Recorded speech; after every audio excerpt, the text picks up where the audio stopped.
Oil depot is an industrial facility for the storage of oil and other petrochemical products, from which these products will be transported for end-use and/or further storage facilities.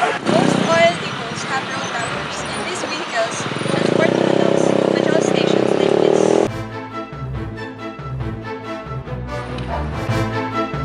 All of the facilities are strictly abiding to the international and modern standard of safety and security. There will always be unexpected accidents. The Pandacan Oil Depot is not safe in these kinds of accidents.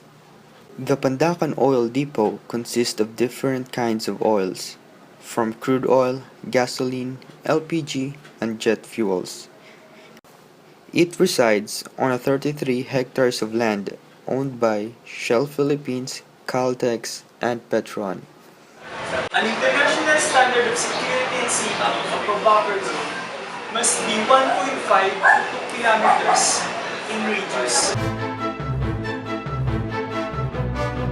A buffer zone is a vacant lot that is between a facility like oil depot and a residence area. The buffer zone in Pandacan area is useless because the people squats near the oil depot. PUP, whose population consisting of 60,000 individuals, is more or less 100 meter far from the Pandacan oil depot. Based on what the experts have said, former Commissioner Magno of HLURB Environmental Planner, we are the only country in the whole world which still has oil depots situated in a densely populated area. The oil depots don't belong to the country's capital, especially where the seat of power resides. Nicolas Pasinos Jr. There are locations that are more and considered major threats than the bridges. In fact, if you visit the oil complex like the Shell Company, sa kapitbahay pa lang, yung mga nakatayong structure doon, pwede na silang tirahin eh. Former Kadungog, former Presidential Security Group, a terrorist attack in the Pandacan Oil Depot would have a hard time securing the first family. We cannot evacuate by air or by sea. The only way to extricate the first family is by foot, because the streets surrounding the palace will be choked by panic among the motorists, and this scenario puts the first family and our country in a precarious situation. Director Aidan Tasker Lynch, Executive Director, Philippine Society of Emergency and Medical Technology. If a disaster occurs in the Pandacan Oil Depot, which hosts the facilities of the three big oil companies, namely Petron Corporation, Shell Petroleum, and Chevron Corporation, the blast radius of an explosion would be at least 1.5 kilometers, and the resulting fire could reach a radius of 10 kilometers or as far as Quezon City and Pasay. Medical Services Incorporated is a laboratory based on America. According to the air samples gathered here in Pandacan, benzene has a reported value of 9.1 micrograms per cubic meter with the following compositions. Benzene is known to be one of the most carcinogenic substances in the world. Long-term exposure to benzene can cause several types of cancer such as lung, liver, ovarian, breast, and stomach cancer. Although the Supreme Court had spoken about the issue of residing of the Pandacan Oil Depot, the City Council counteracted by passing the Ordinance 8187. The Ordinance 8187 is an ordinance allowing them to construct highly dangerous toxic producing industry in the entire Manila. This serves as dextrose in order to extend the lives of the oil depots in Pandacan.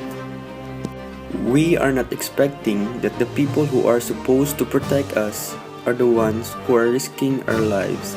The presence of the oil depot poses threats to the residents of Pandacan. It can be hazardous to their health and could cause cancers and other lung-related diseases. If an inevitable accident occurs, such as an explosion, fires could reach up to 10 kilometers and could end the lives of the many. So, if such an explosion occurs, would there be enough time for the residents to evacuate the area? The Pandacan Oil Depot will be relocated. The obvious outcome will be fuel runouts and disruptions in operations. And alongside with it, the price of oil will rise, and the people living here will lose their jobs and businesses, and illegal settlers will be relocated. But the oil firms support the residences by granting scholarships, providing livelihood training, benefits, and free food during holidays. They also conduct regularly safety drills for the residents. Andito po tayo ngayon sa Barangay 836, Zone 91, kasama si Chairman Santos. Magandang umaga po, sir. Good morning din sa inyo. Sir, napansin po namin katabi niyo lang po yung oil depot. So, hindi po ba kayo nababahala na andyan lang po sila sa tabi niyo? Actually, meron ding mga ganun pangyayari na nangangamba din kami. Pero since na nandito na rin ako pinanganak sa area na to, ay sanay na kami. Ibig sabihin, sa sitwasyon dito, ay palagi naman kami nasa safety kasi nagtuturo kami palagi diyan sa depo kung binabahala nyo na kailangan yung area namin ay mapanganib, mas panganib pa yung tumatakbong mga trailer sa daan. Kasi yung tumatakbong trailer sa daan, ayan ay medyo delikado pa. Pero pag dito sa loob, kasi ang ano ng depo at saka ng mga komunidad, may mga buffer zone sila. Ibig sabihin, malayo kami sa kanila.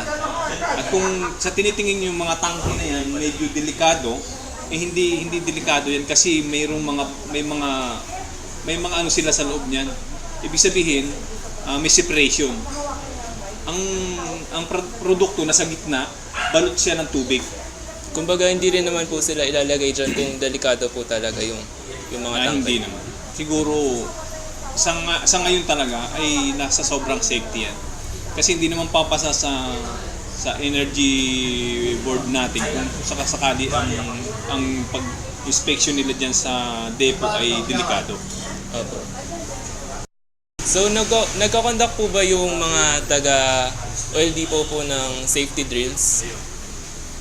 Every 3 months, may safety fire drill kaming ibig sabihin. Every 3 months, nag-conduct na sila ng fire safety dito sa area namin. Kasi bukod sa kanila, ini-involve din ang barangay. Para at least, ibig sabihin, maging safety ang area. Ngayon, dito sa amin, nakapaligid kami talaga ng fire hydrant.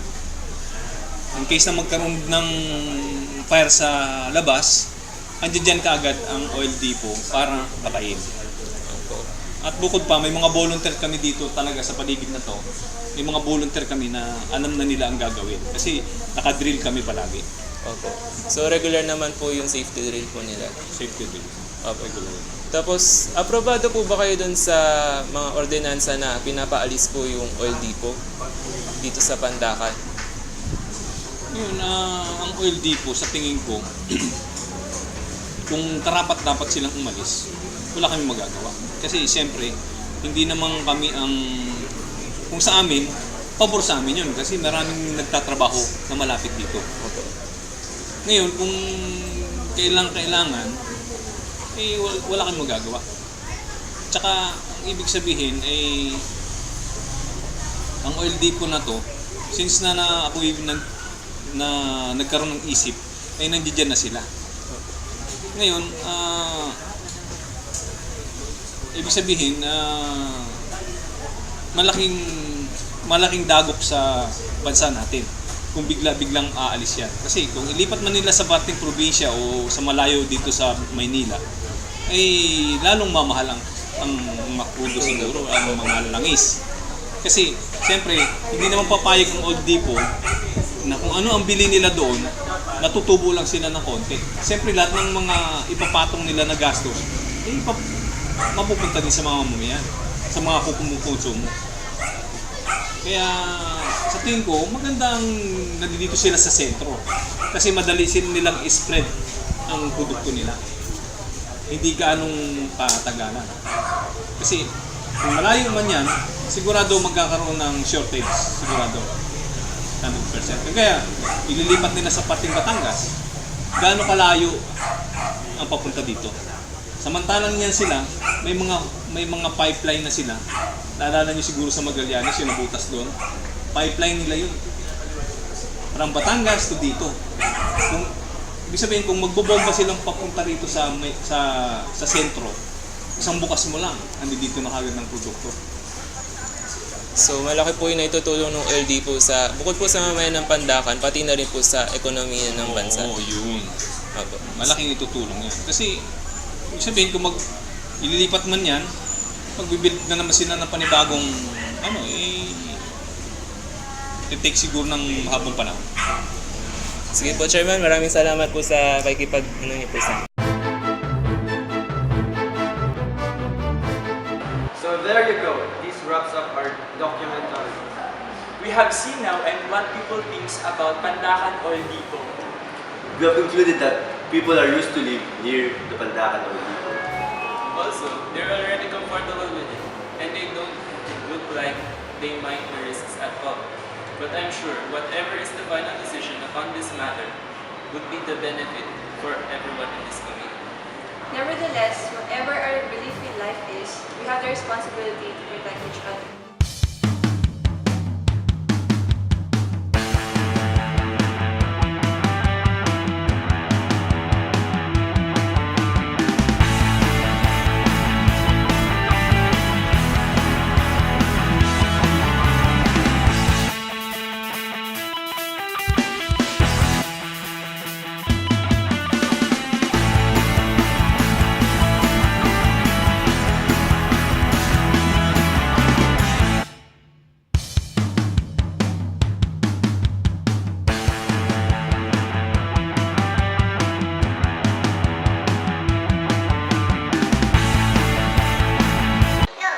So there you go. This wraps up our documentary.